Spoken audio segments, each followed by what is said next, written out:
Let's go. People who have stopped going to church. What made you stop?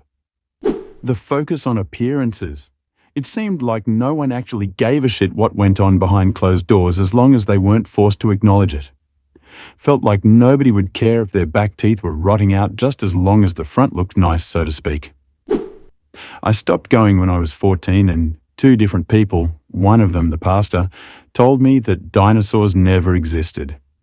I really went home that night, sat on my bed and said to myself, I can't let myself ever get that stupid, and I never went back.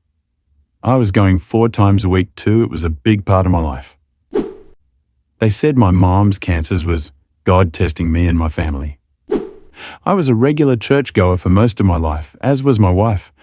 Kids baptized, active in choir, taught Bible study, volunteer efforts, the works. When my wife was diagnosed with metastatic cancer, her treatments became very rough and her health deteriorated rapidly. This was pre-Obamacare days, and she wasn't covered under my employer's insurance plan due to pre-existing condition clauses. We had been tithing regularly and were giving extra towards the church's new building fund. We had to stop that to make ends meet, but still tithed what we could. The senior pastor contacted us and asked why, and I told him, and he asked if he and the deacons could do a special prayer session for her health.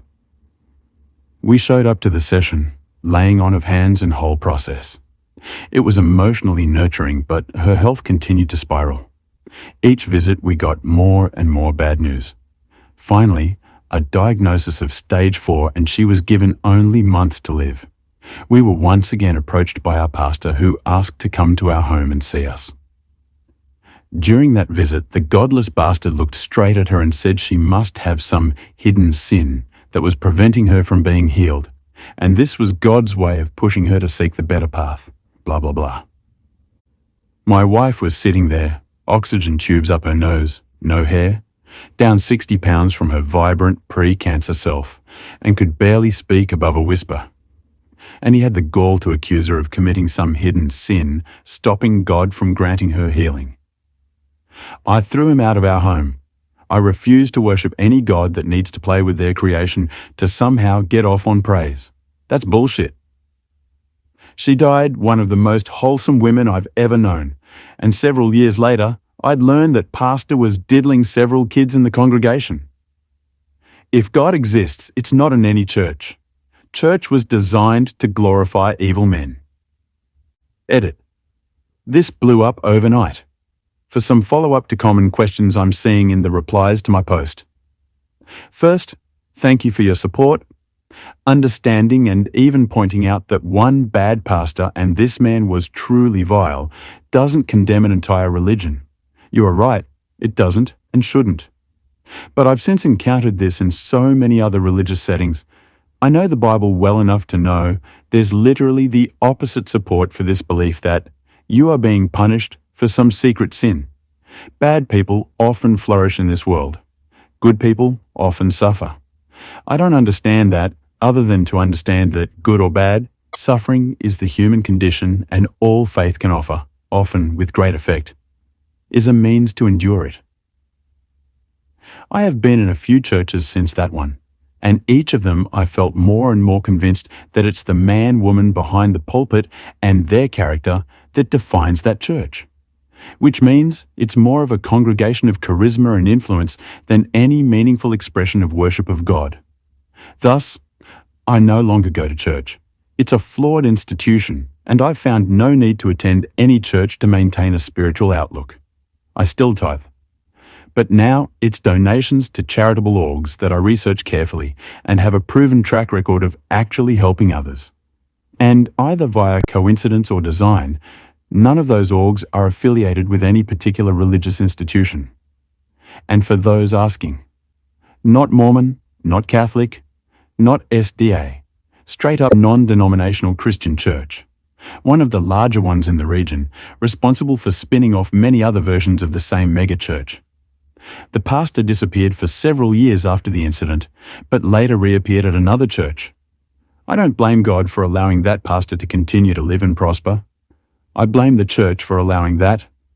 Even more proof to me that the institution of church is the problem, I started to realize I felt guilty for things that weren't truly wrong and didn't negatively impact others. I now don't need the interpretation of good and evil from others.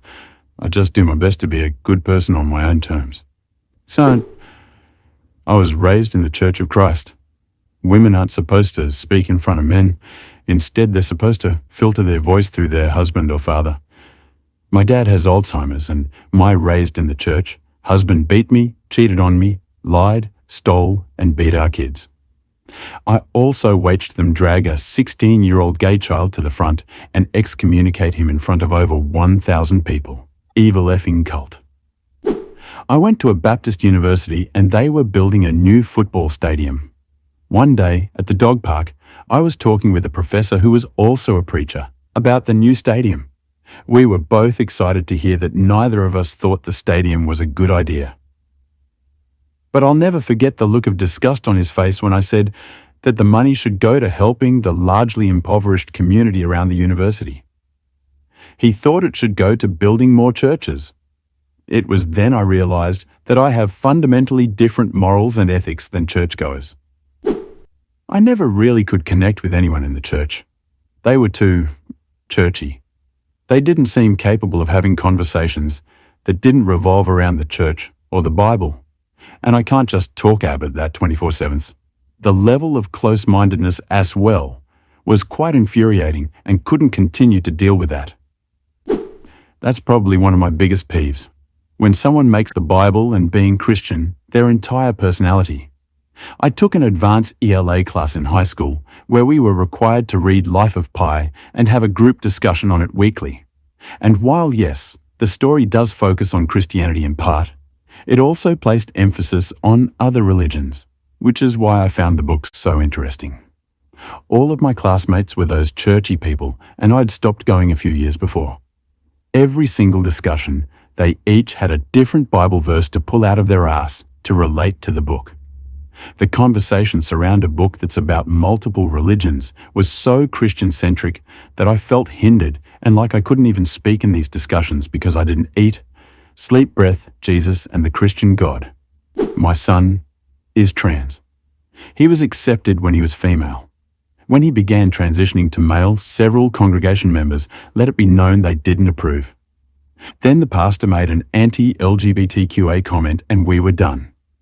My son, who grew up as an altar server in that church, said to me shortly after that, "I know I'm going to hell, so what difference does it make? The fucking church did that to him, so fuck them all to hell."